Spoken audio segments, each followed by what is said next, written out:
प्रेम से बोलिए सियावर रामचंद्र की जय।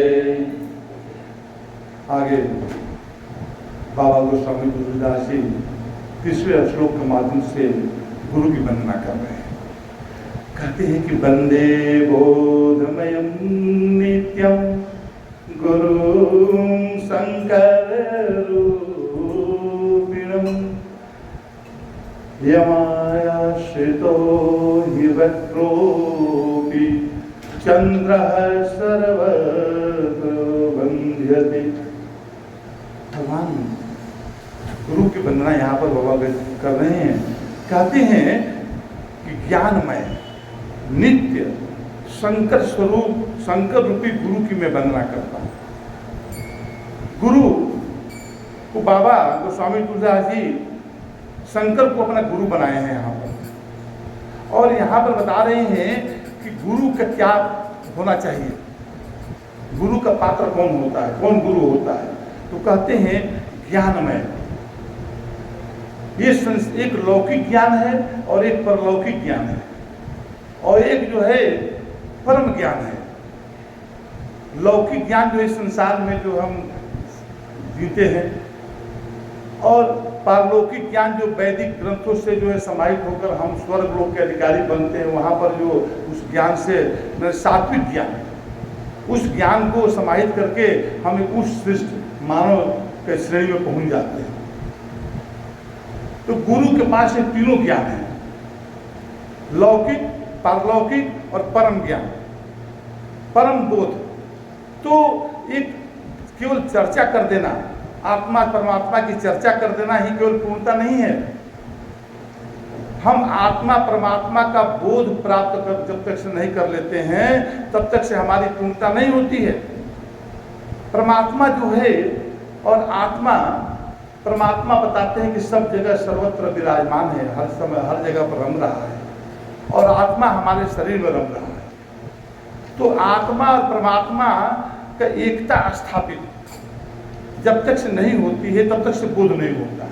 और ये बोध होने के बाद ही, जैसे कि मान लीजिए हम अग्नि की बात कर रहे हैं, अग्नि बहुत तेज होती है, ज्वलनशील होती है, उसमें दाह होता है, उसमें प्रकाश होता है, जो कुछ भी वर्णन कर लें, लेकिन अग्नि का जो एक अनुभूति, अग्नि जलाती है, अग्नि क्या करती है, उसका ऊष्मा जो है जब तक से हमारे शरीर को जो प्रभावित करती है, तब हमको पता चलता है कि अग्नि का जो है बोध हुआ।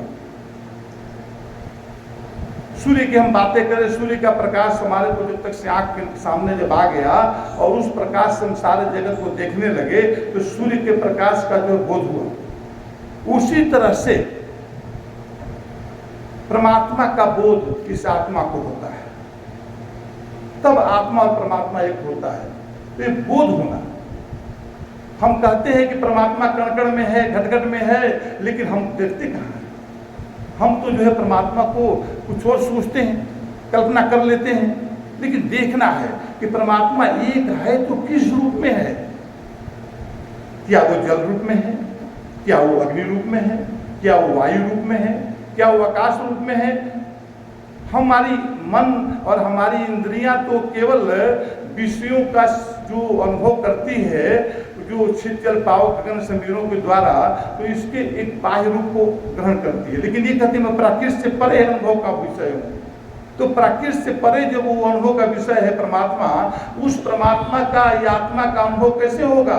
उसके आत्मा का अनुभव गुरु के ज्ञान से होगा। और उस ज्ञान की बातें यहाँ पर गुरु कर रहे हैं कि वंदे बोधमयम, बोधमयम नित्यम, नित्यम जो नित्य है, जो शाश्वत है, जो सनातन है, जो सत्य है, उसका बोध हमें स्थापित हो। कैसे है वो?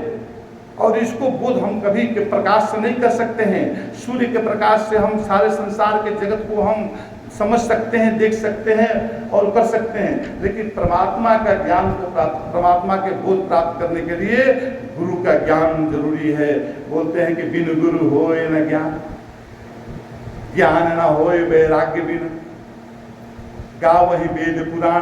तो ये ज्ञान जो है हमें प्राप्त करना है परमात्मा को जानने के लिए। उसकी बात यहाँ पर करके बाबा कहते हैं कि वंदे बोधमयम, ज्ञान को एक जानना की नहीं बोल रहे हैं, बोध करने की बात कर रहे हैं। और आगे बोलते हैं कि क्या चीज का बोध? तो नित्यम, जो शाश्वत है, जो हर जगह एक जैसा प्रेजेंट है, वो चीज जो हर जगह पर है, कण कण में है, घट घट में है, हर चीज में, जर्रे जर्रे में है, उस चीज का बोध होना, ये जो है गुरु, उसको परम गुरु बोला जाता है, उसके द्वारा बोध होता है। आगे बोलते हैं कि जिसके आश्रित होने पर, ऐसे गुरु का सानिध्य जब मनुष्य शिष्य को मिल जाता है तो कहते हैं कि जिसके आश्रित होने से ही टेढ़ा चंद्रमा, देखिए चंद्रमा जो है, पूर्णिमा के चंद्रमा का सब पूजा करते हैं, उस समय चंद्रमा पूर्ण प्रकाश में होता है, लेकिन उसको राहु और केतु जो है राहु केतु को जब उनके प्रकाश को देखते तो जलन होता है और कृष्ण की कोशिश करता है। लेकिन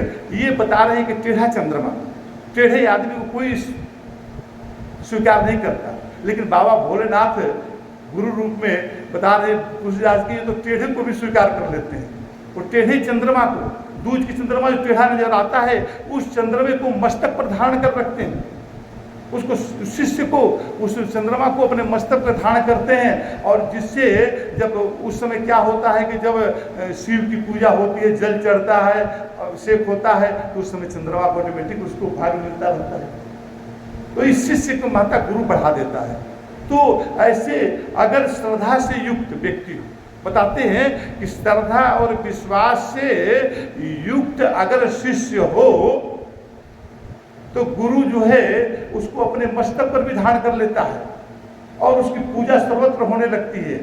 देखने में लगता है कि इसमें हजार अवगुण है, इसको ना बोलने का ढंग है, ना कहने का ढंग है, ना चलने का ढंग है, ना व्यवहार करने का ढंग है, लेकिन इसको भगवान ने निवाजा है।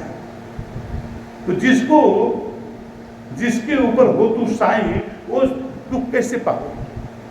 जिसके ऊपर हमारा हनुमान जी की कृपा हो जाए, जिसके ऊपर प्रभु श्री राम की कृपा हो जाए, वो तो धन्य हो गया। तो इसके लिए शंकर जैसे गुरु की जरूरत है। और वो गुरु को बोलते हैं कि टेढ़ा चंद्रमा भी सर्वत्र बंदित होता है, वंदना का पात्र बन जाता है। तो इसलिए ये तो प्रभु की गुरु की कृपा होती है। आगे बता रहे हैं।